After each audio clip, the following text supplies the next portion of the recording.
memiliki sekarang 37 bukti ilmiah yang tidak akan pernah mereka bisa bantah, saudara-saudara. Ya, lihatlah sekarang mereka bersembunyi entah di mana satupun. Karena kita berbicara dengan bukti ilmiah. Bahkan seorang Krisnamurti pun tidak berani menangkap saya, kan? Ya, memidanakan saya pun tidak berani, ya, Kapolri. Ya kan? Apa kata Duli? Ya, mungkin Pak Krisnamurti sama Kapolri juga lagi sibuk mungkin Bang ya. Jadi lagi sibuk atau mungkin tidak tahu atau berita-berita ini atau apa yang dikatakan Bang Resmond Sianipar atau statement Bang Resmond Sianipar ini mungkin tidak dengar Bang ya. Jadi tidak pernah ditanggapi dari dulu, viralnya itu tidak pernah ditanggapi. Mungkin seperti itu Bang Resmond ya. Kita akan korek dulu keterlibatan Krisnamurti ya. Ya, sejauh mana dia terlibat terhadap rekayasa ini. Perubahan isi flash disk mulai dari penyidik itu sudah berubah isinya, gitu ya. Nanti saya jelaskan. Oke, kita ingin Kapolri memeriksa, ya, jika terbukti terlibat dalam rekayasa video CCTV ini, ya, tidak peduli mau jenderal bintang 2, 3, tas terusnya harus dipecat, dipidanakan. Itu aja tuntutan kita Pak Kapolri. Ya, kenapa Kapolri harus memecat, menginvestigasi keterlibatan Krisnamurti ini dalam kasus maha tragis, maha brutal, maha barbar ini ya. Krisnamurti memasukkan Jessica ke sel tikus 4 bulan. Nah, dengan bukti video CCTV rekayasa Muhammad Nur Al-Azhar dan Christopher Harimantrianto. Menersangkakan orang, memasukkan seseorang ke sel tikus 4 bulan dengan bukti video CCTV rekayasa. Dan ini bukan main-main ini akan menyeret nama Anda terus jika ini tidak Anda selesaikan. Penyidik ya, itu mengubah barang bukti isi flash disk ya, barang bukti digital. Nanti saya putarkan ya.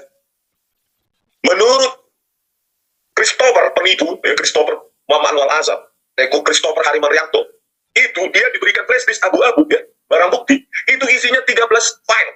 Sekarang bagaimana teman-teman? Komentar kalian nih kalau sudah tahu kayak gini gimana? Ya, katanya ini penyidik ya, kata Bang Resmond ini menukar barang bukti. Ini bagaimana teman-teman ya? Halo, ketemu lagi dan salam jumpa kembali di channel Pusat Informasi. Saya selalu akan menyapa teman-teman terlebih dahulu bagaimana kabarnya?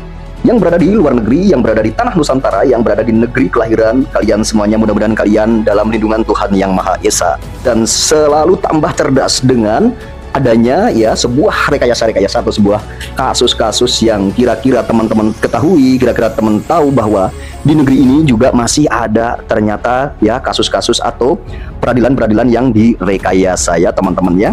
Dan peradilan yang direkayasa ini tentunya yang merekayasa juga itu tentunya seorang oknum ya. Karena apa? Biasanya oknum-oknum yang seperti itu ingin mendapatkan sebuah prestasi.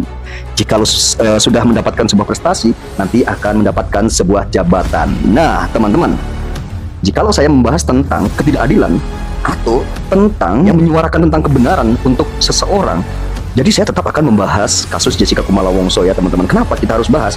Ya kita harus ya teman-teman karena ada seseorang ya yang saat ini benar-benar menjadi pejuang dan pahlawan yang terus mengobarkan suaranya dan dia tidak ada rasa takut-takutnya dan dia itu selalu mengobarkan ya, selalu bergelora ya, tidak pernah ada surutnya, setiap hari tetap membuat sebuah konten di kanal YouTube-nya. Siapa lagi kalau bukan Bang Resmond Sianipar ya, dia adalah pejuang teman-teman ya. Bukan hanya memperjuangkan satu orang Jessica Kumala Wongso. Karena Bang Resmond Sianipar ini sayang sama anak bangsa, sama rakyat Indonesia yang nanti senantiasa generasi penerus-penerus kita ya, anak cucu, cicit dan semuanya yang senantiasa itu kita tidak pernah tahu teman-teman, jikalau nanti di generasi-generasi penerus kita itu akan tertimpa karena kita tidak pernah tahu nasib kita, nasib anak kita, cucu kita itu tidak tahu seperti apa. Dan jikalau ada nanti di generasi-generasi penerus kita ternyata tertimpa masalah atau tersandung masalah hukum dan direkayasa, itu sangat ngeri sekali ya teman-teman ya, sangat ngeri sekali, kasihan ya. Jangan sampai ya keadilan untuk anak bangsa ini sampai direkayasa. Nah, saya akan bahas tentang kasus siapa lagi kalau bukan kasus Jessica Kumala Wongso atau tentang berita Jessica Kumala Wongso yang sudah viral beberapa tahun ini. Dan ini viralnya ini memang karena kemarin itu yang benar-benar mencuat, yaitu dari sebuah film dokumenter yaitu di Netflix ya, yang judulnya yaitu School, dan itu bisa menggemparkan seluruh masyarakat Indonesia ya teman-teman ya. Kan tetapi berita itu viral dan sekarang itu surut. Saya tetap akan membicarakan dan membahas tentang berita ini ya, atau kasus ini, agar algoritma YouTube ini tetap masih ada ya teman-teman. Jadi tidak akan mati ya di algoritma YouTube ini, nanti tidak ada kalau tidak kita bicarakan ya teman-teman. Kita tidak ada salahnya membicarakan terus ya untuk keadilan atau untuk kebenaran ya, untuk demi kebenaran untuk seseorang ya, karena ada seseorang anak manusia yang mungkin ya diduga direkayasa kasusnya. Kan kasihan jikalau itu benar. Kita sebagai manusia ya dan tahu tentang ketidakadilan, kita tetap harus bersuara ya teman-teman ya.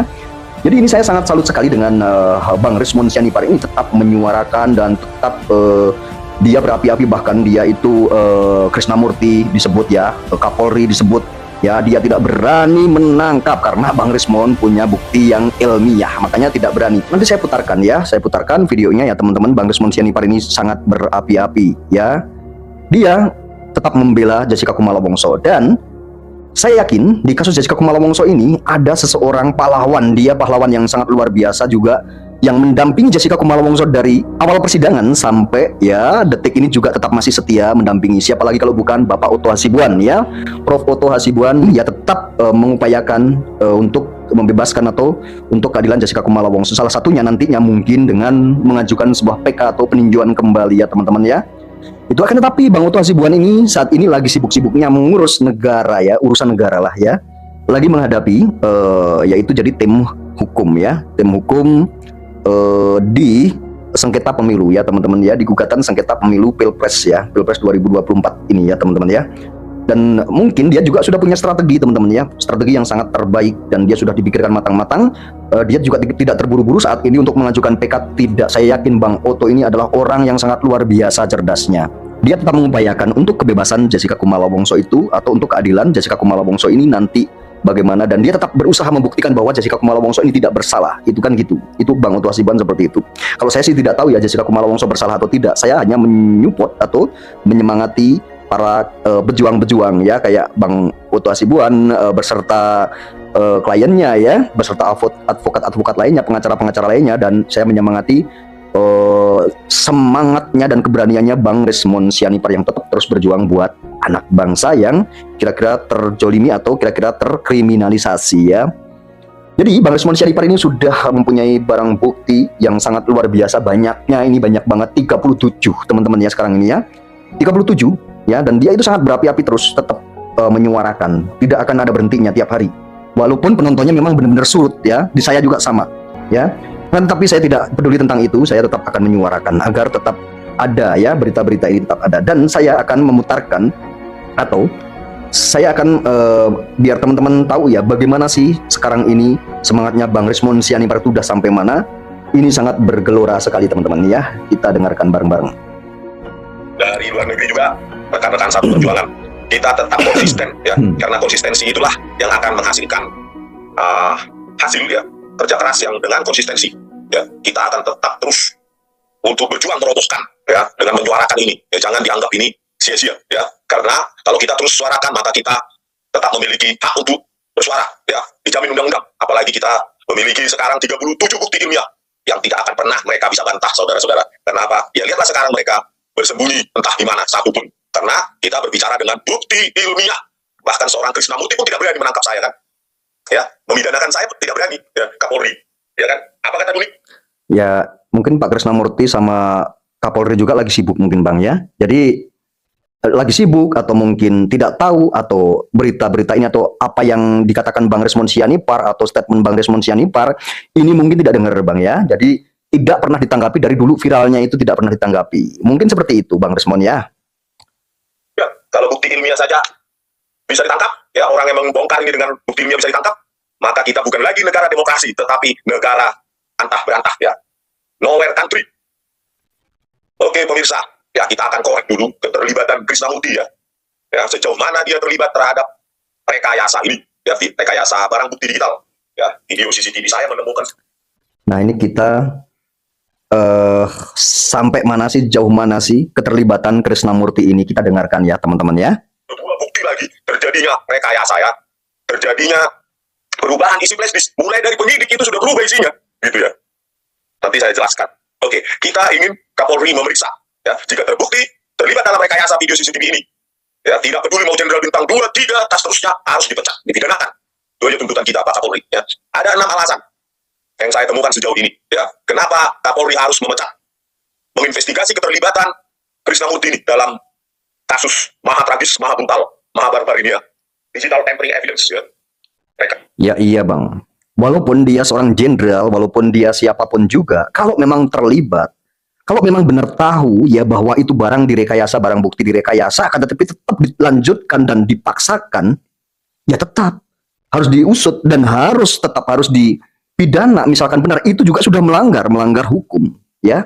Bukan cuma orang kecil saja yang melanggar hukum terus bisa dipidana gitu, bukan cuma orang kecil atau rakyat biasa aja, bukan cuma rakyat jelata aja yang bisa. Semua juga bisa. Kita ini di mata hukum ini sama, di mata hukum itu sama, mau jenderal, mau presiden, di mata hukum itu sama, Bang. Ya. Jadi, benar apa kata Bang Resmond Sianipar itu memang benar sekali. rekayasa terhadap bukti digital yang terjadi pada kasus Jessica Kumala Wongso ya. Inilah ke-6 alasan yang saya sebutkan dulu sebelum kita putar videonya. 6 alasan kenapa Kapolri harus memeriksa, menginvestigasi keterlibatan Krisnamurti. Yang pertama, sudah sering kita ungkapkan, Krisnamurti memasukkan Jessica ke sel tikus 4 bulan. Nah, Dengan bukti video CCTV rekayasa Muhammad Nur Al-Azhar dan Christopher Harimantrianto. Itu alasan. nah ini yang bilang Bang Resmond Sianipar ya, dengan bukti CCTV video yang direkayasa oleh beberapa oknum itu ya, Bang Resmond ya, yang menyebutkan ya. Jikalau saya selalu bilang, jikalau terus saya ya, jikalau Jessica Kumala Wongso ini di sel tikus sampai 4 bulan, bayangin teman-teman ya, 4 bulan, nih bayangin. Terus gimana saya tidak terus menyuarakan? Saya juga terus menyuarakan karena saya selalu ingat histori-histori saat Jessica dimasukkan ke sel tikus 4 bulan. Ya Allah, ya Robi, jikalau benar-benar ini dimasukkan sel tikus selama 4 bulan dengan barang bukti yang diduga direkayasa ini benar. Ini pelanggaran HAM loh. Ya, ini pelanggaran HAM, teman-teman ya. Pelanggaran HAM. Yang paling kuat ya untuk memeriksa orang ini 4 bulan. Ya, tidak menghargai hak asasi manusia sebagai warga negara Indonesia, kemanusiaan yang adil dan beradab. Orang ini merasa dirinya di atas hukum, tentang saat itu ya Direktur Reserse Kriminal Umum Polda. Nah makanya itu ya, gimana tetap kita nggak membicarakan ya, misalkan ini benar. Saya selalu ingat loh teman-teman ya, selalu ingat ya, Jessica Kumala Wongso dimasukkan ke sel tikus selama 4 bulan itu ya, dengan barang bukti yang diduga direkayasa oleh beberapa oknum ini. Dan untuk meyakinkan penyidik nih misalkan ya, meyakinkan Bapak Krisnamurti ini, aduh ngeri teman-teman ya. Itu kalau salah ini gimana ya, kalau misalkan ini benar ya, benar ini salah, ternyata salah memasukkan ke sel tikus itu salah, terus benarnya benar bahwa CCTV itu benar-benar direkayasa. Ini ngeri teman-teman. 4 bulan bayangin teman-teman ya, seseorang anak manusia misalkan ini, saya nih ya tidak bersalah, terus saya ini dimasukkan ke sel tikus ya, tidak bersalah dengan barang bukti yang direkayasa. Saya selama di sel tikus itu bisa berbuat apa teman-teman? Adanya nangis, meratapi nasib ya. Terus kita tidak bisa berbuat apa-apa, kita selalu tertekan ya. Akan tetapi Jessica Kumala Wongso tetap bertahan, tidak mau mengakuinya. Ya mungkin kenapa dia tidak mau mengakuinya? Ya karena dia tidak bersalah, mungkin kan seperti itu teman-teman ya. Ngeri teman-teman ya. Ngeri jikalau ini benar-benar terjadi ini sampai di sel tikus itu 4 bulan. Ini baru saya dengar ya teman-teman ya, di seluruh Indonesia mungkin ya kasus-kasus yang seperti ini. Baru kali ini loh teman-teman ya. Itu pun tetap menjalani hukuman ya teman-teman. Aduh, ngeri. Ini ngeri teman-teman ya, jikalau ini benar-benar yang 4 bulan. Saya itu sampai tidak bisa membayangkan teman-teman, kalau saya ingat dari awal pertama persidangan sampai dia di sel tikus. Ya kalau memang benar direkayasa barang bukti ini dia di sel tikus, saya sampai ya melihat perjuangannya Jessica ini di 4 bulan di sel tikus ya. Mungkin kalau saya berapa jam, 4 jam, mungkin 3 jam saya udah ngaku daripada saya harus di sel tikus, kan gitu, mungkin seperti itu. Itu kalau saya. Metro Jaya 2016 seolah-olah negara ini milik nenek moyangnya, hukum diinjak-injak ya, mentersangkakan orang, memasukkan seseorang ke sel tikus 4 bulan dengan bukti video CCTV rekayasa. Jawab itu Krisnamurti, 37 sekarang saya pegang ya. Ini bukan main-main, ini akan menyeret nama Anda terus jika ini tidak Anda selesaikan. Alasan kedua kenapa Kapolri harus memeriksa orang ini ya, ini yang baru saya temukan ya setelah menonton video-video sebelumnya, yaitu bahwa penyidik ya, di bawah komando atau di bawah kepemimpinan Krisnamurti ya, sebagai direktur ya Reskrimum Polda Metro Jaya 2016, penyidik ya itu mengubah barang bukti isi flash disk ya, barang bukti digital. Nanti saya putarkan ya. Menurut Christopher penipu ya, Christopher Muhammad Nur Al-Azhar, Teko Christopher Harimantrianto, itu dia diberikan flash disk abu-abu ya, barang bukti itu isinya 13 file. Coba bayangin, 13 file. Sementara Muhammad Nur Al-Azhar menerima flash disk dari penyidik di bawah komando orang ini, Krisnamurti, 29 file. Reskrimum Polda Metro Jaya, Muhammad Nur Al-Azhar ya, menerima flash disk isinya katanya kurang lebih 29 file. Bayangkan. Jauh sekali itu ya, antara 13 file ya, isi flash disk barang bukti diterima oleh Christopher, sementara Muhammad Nur menerima katanya 29 file. Nah ini alasan kenapa penyidik di bawah komando orang ini nyata-nyata merusak isi sekarang bagaimana teman-teman? Komentar kalian nih kalau sudah tahu kayak gini gimana? Ya, katanya ini penyidik ya, kata Bang Resmon ini menukar barang bukti. Ini bagaimana teman-teman ya? Jika sudah seperti ini ya, apakah kita mau bilang bahwa hukum di Indonesia atau peradilan di Indonesia di negeri ini bisa dikatakan peradilan yang bisa memberikan rasa kenyamanan buat rakyat ya, rasa keadilan buat rakyat ya, kepastian hukum ya buat rakyat? Itu jadi bingung kitanya teman-teman ya. Dan oke teman-teman, mungkin video ini sampai di sini dulu ya teman-teman. Nanti saya akan sambung video berikutnya ya, karena ini terlalu panjang ya teman-teman ya. Oke, sampai ketemu di video saya selanjutnya, dan terima kasih banyak yang sudah mengikuti dan menonton video saya ini sampai selesai.